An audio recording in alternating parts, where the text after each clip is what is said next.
I'm Alma Lee. I'm a psychotherapist and transformative lifestyle resiliency coach and author, and I want to help you reach your goals by teaching you how to step outside of those fear-based mindsets and into your powerful, loving self. Let's get started.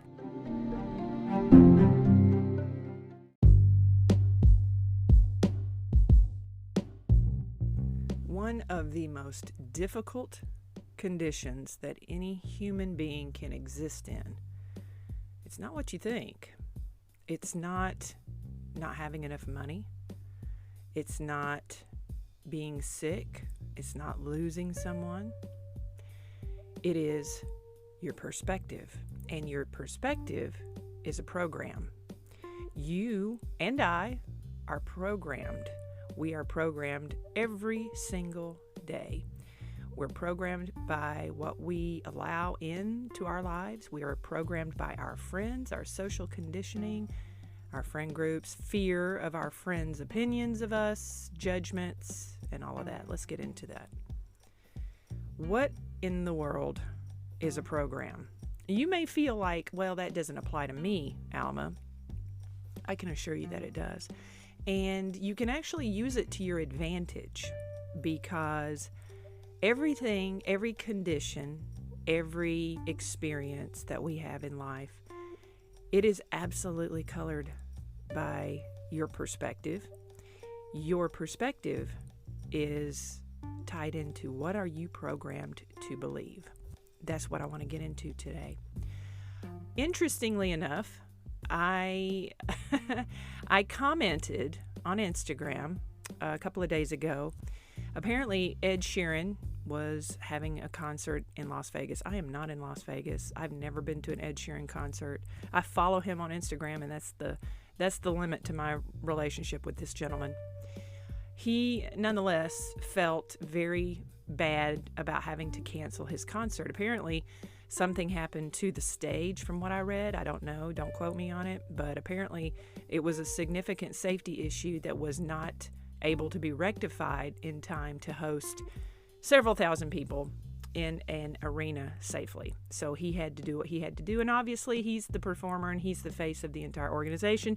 So he had to be the bearer of bad news. So I read his post and I thought, that reminds me of something that my daughter and I experienced a couple of years ago.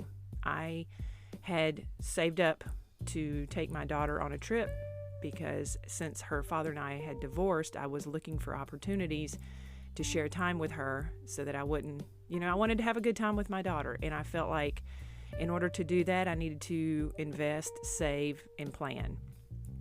So we planned. She picked out a performer, Ashniko, and I found a performance that we could both attend to, which was in San Francisco. It was at the Warfield Auditorium in San Francisco. So we were really super excited. We were having this great trip. So long story short, we flew in to San Francisco. We were having a great time.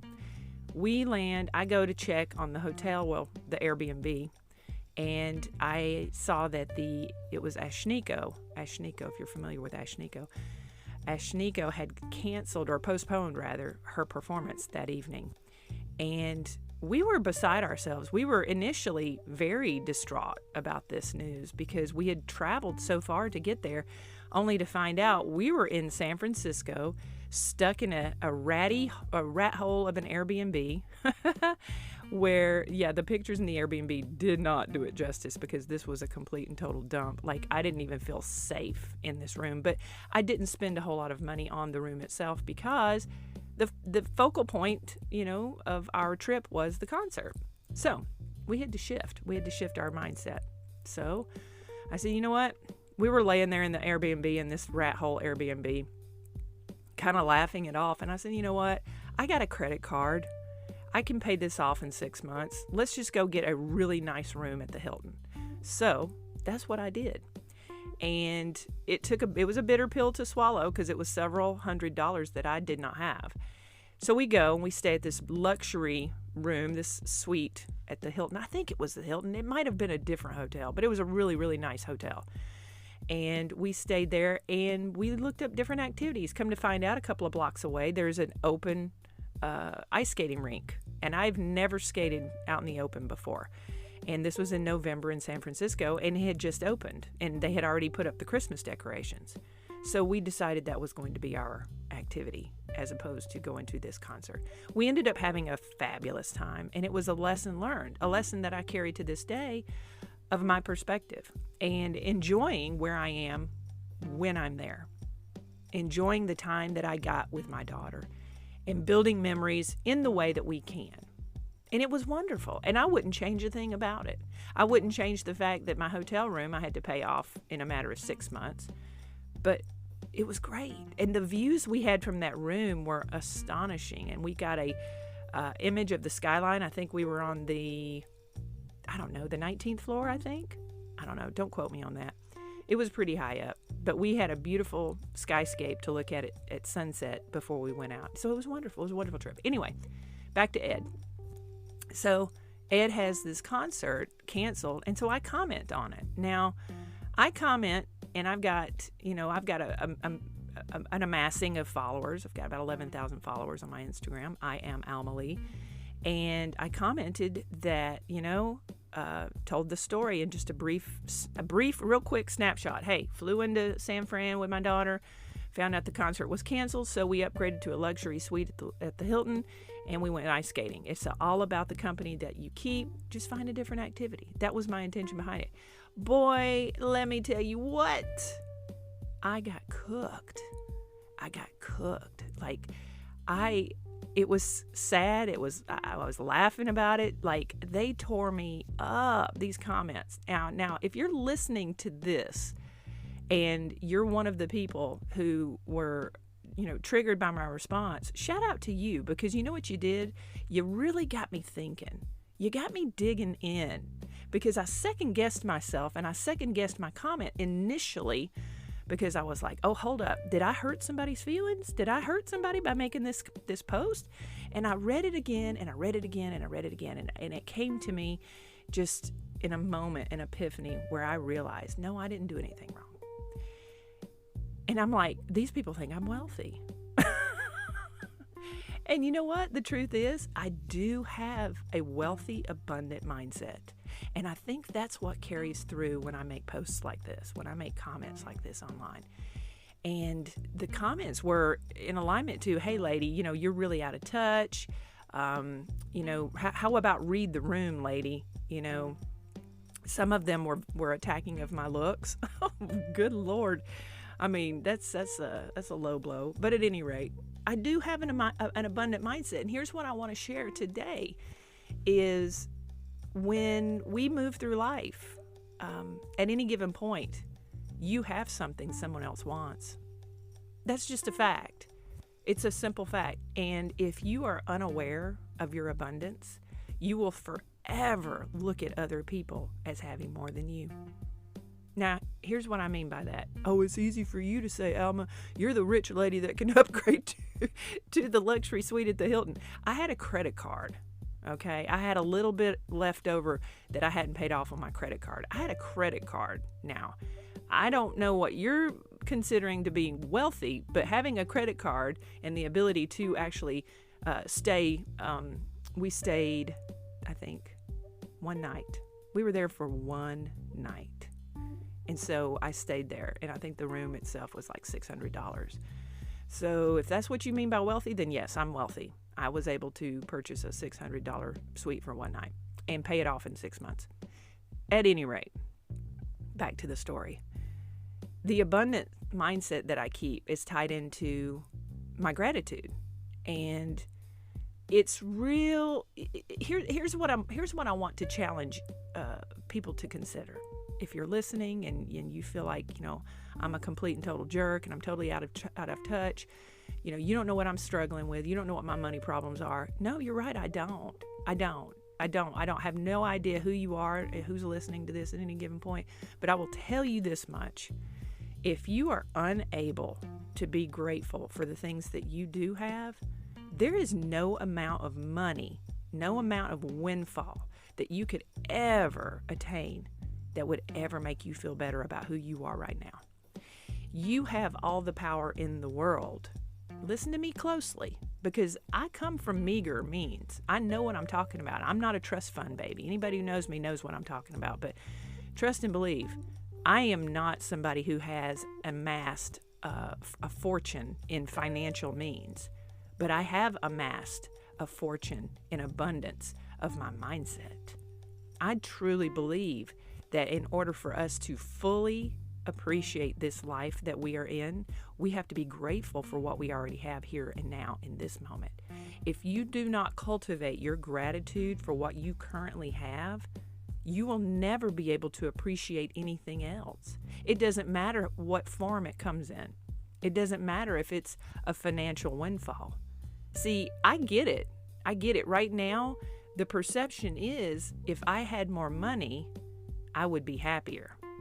If I had more financial resources, I would be happier. The thing is that what you have right now is enough. It's just that you are conditioned to believe opposite. You're conditioned to think that what you have in this moment in time is inadequate because of your program. You have to be programmed. It keeps you stuck. It keeps you stuck in a lack mindset. What I want to challenge you to do is to start thinking differently. And it's not a trap. It's not a trick. The thing is that if you adapt to an abundant mindset, everything else will fall into place. When you cultivate the ability to look at your life as something to be grateful for as opposed to something you want to run away from, or you are unduly triggered by some random stranger on the internet who says that they did something for their child and it makes you feel bad about who you are. Maybe it made you feel bad about what you could or could not do for your child. You see, you don't know me and I don't know you. But if something that I say on the internet causes you to have an emotional response to the point where you feel compelled to basically tell me to tear me down and to shut me down, all you're doing is you're pushing more of that negativity into the world, because whatever I've done has made you, it has magnified and mirrored the feeling that you already have within yourself. And what I want to challenge you to do is this. You don't have to feel that way. You don't have to feel less than. You don't have to look at your bank account and, all the bills that you have piling up and feel like you're inadequate. You don't have to do any of that. Money is like a suitcase. Money is nothing until you put something in it. It doesn't do anything. It's the creativity. It's the mindset. It's the energy. And it circulates. It has to do something. It has to be in motion. I had a friend of mine a while back tell me the reason they call it currency is it's like a current in the water, because it's not worth anything if it's not flowing. Man, that one. Now, money's nice. I'm not sitting here insulting your intelligence by saying that, you shouldn't try to get more money. You shouldn't try to appreciate your finances. Absolutely not. Get out there, get your bag, get it together, make more money. But what I am telling you is this: while you're hustling, while you're grinding, while you are building, while you are using your creative perspective, and you're building something in the world that is going to create an enormous amount of financial windfall and resources, you have to feel abundant in order to fully appreciate it. In order to receive that, you have to be able, in whatever state of financial brokenness you're in right now, wherever you live right now, if you don't like where you live and you don't like the partnership that you're in and you don't like the job that you have and you don't like the car that you have, but you can't afford to do anything else, and you in your own life feel trapped, the first step in getting out of that trap is to adjust your mindset. Don't you agree? You can't argue with that. You want more money? You want to get out there and get more money? Oh, well, I can't do that because I don't have this or I don't have that. No, you need to change your perspective. You need to change your idea. You need to, number one, realize that you are programmed to feel that you are lacking in every resource. You need to realize that you are programmed to stay trapped so that you will continue to toil your entire life away to the benefit of an employer, to the benefit of unhealthy relationships, toxic individuals that you are involved in whatever shape, form, or fashion that may take in your life. Is it clicking yet? Is it catching on? Is it getting its hooks into you? Are you starting to understand what I'm talking about? There is literally no difference about you than Bill Gates. Oh, Alma, Bill Gates, he created Microsoft and he did it in his garage. Okay. And what is the difference in what he built financially for himself than what you can do? What was Microsoft before it became Microsoft? What was it? It was Bill's imagination. Well, Bill's really smart and he can do it. Okay, yeah, I'll give you that. Bill's an incredibly smart person. But you can do something that Bill can't do. You can do something that I can't do. But the first thing that you have to do is you have to believe in yourself. And you've got to step outside of the program in order to do that. You've got to realize that you've been locked into a state of being less than. You've locked into a lack mindset. You've locked into, I'm a victim of my life. I'm a victim of not having anything. I keep people around me who are victims too. So that solidifies that program. How convenient that is for your employer. Because employers can't have creatives. Employers can't have people on the line, building, working, toiling, engaging in customer service while you are being a creator, while you are engaging in your critical thinking skills, which we all have, if we know that we have the courage and the confidence in order to use them. But the program doesn't allow that. Social conditioning, cultural conditioning, the environment that you live in that says you're not enough, that affirms that you're not enough, the internal monologue that greets the day every morning that you wake up that says, we got to get up, we got to work 10, 12 hours a day in order to pay the light bill, then we got to pay the cell phone bill, then we got to pay the gas, then we got to pay the rent. Wash, rinse, repeat, wash, rinse, repeat. What's the point? The point is, there's an idea, but you're too scared to stand in on it. You've been programmed to think you're not enough.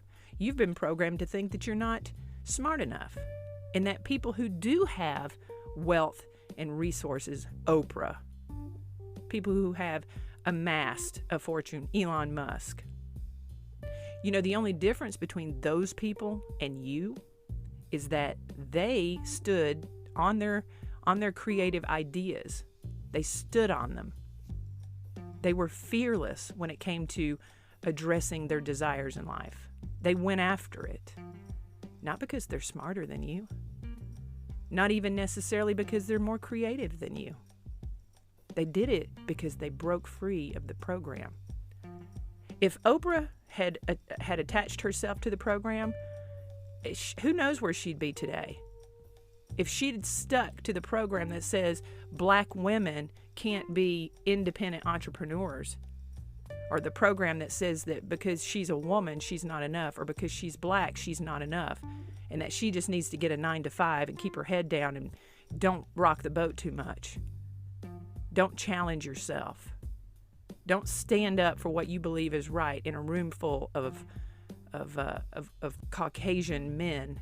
She talks about that. She talks about how many times she's gone into a board meeting and she was not only the only woman, but she was the only person of color in there. What's the difference between you and Oprah? Huh? What does she have that you don't have besides these billions of dollars? Take away her money and look at her as a human being. Look at Bill Gates as a human being. Look at Elon Musk. Look at Jeff Bezos. All of these multi-billionaire people. These are the people that, we hurl insults at. We judge them harshly because they have it easier. I don't think they have it easier. In fact, I think in a lot of ways they have it more difficult. Their lives have got to be incredibly complicated. They are responsible for the well-being and the welfare of countless employees. That's a lot to keep up with. That's an enormous responsibility. They can't just walk away. There's too many people who their lives are at stake because they are connected to them. So they have to keep going. Do you see where I'm going with this? If you want money, get out there and make it. There's nothing stopping you. But your mindset. Your mindset. There are people all around the world that live in abject poverty that are happy, fulfilled people. It's an attitude. It's a complete separation from a program. It's a willful mindset to be grateful for what you have in the moment. I mean, I'm sitting here right now, and I brushed my teeth this morning, got up, and I've got to go and get a cleaning on my teeth, and because it's time. And as I'm flossing my teeth, I'm thinking, gosh, you know, I am so grateful that I'm not having any dental problems right now. You ever had a toothache? Man, it's terrible. It ruins everything about your day. It makes you feel awful. It colors everything in your world. A toothache? Oh, my Lord. Your whole world stops if you have a toothache. I don't have any aching teeth. I got some aches here and there, you know, it's my age. But overall, I'm in really excellent health. And there is no amount of money that can replace that. So yes, I am rich. I am wealthy. But the only difference between you and I is that I realize it, and you don't. Break free of the program. What is it that you want in life? You want money? You want abundance? Figure it out. What are you good at? And how can you do that and earn a living? Well, I can't do it. Get out of the program. Stop feeling less than. You're just as good as everyone else. You are just as capable as everyone else. And even if you have a disability that prevents you from the active aspect of work, you can absolutely shift your mindset. You can absolutely shift your mindset. You don't have to live in a space of lack. You can be the wealthiest person in the room, regardless of what your bank account says, just by your sheer measure of being grateful and being aware in the moment of what you have. Because I promise you, there's billionaires out there in this world that give anything to have their health back. Anything at all. They'd give every penny away in order to just feel free in their own bodies. Think about that. So you and I, we're all wealthy. It's all about your perspective. And if you want to go and make money, shift your mindset. And when you see somebody pop up on social media and they make a comment, maybe second guess how you're feeling about that and ask yourself, why? Why does this stranger make me feel bad about myself? What is it about myself that I want to change, that I want to grow from, that I want to heal from? We're all very capable. We are all here for a purpose. And when we find ourselves in points of distress, that's a condition of discomfort that is necessary in order to get us to grow. Comfort is the enemy to growth. So think about that. Think about what it is you're here for. Think about what it is you're supposed to be achieving here in life.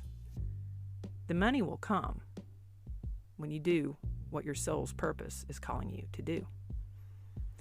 And that's all I got to say about this. So I'm going to go and do my morning coffee ritual, make my coffee, enjoy my coffee, be grateful, sit in the moment, and figure out how I'm going to pay these bills. All right. From fear to love. This has been an LBM production. Please like, subscribe, and share this show. Thanks for listening.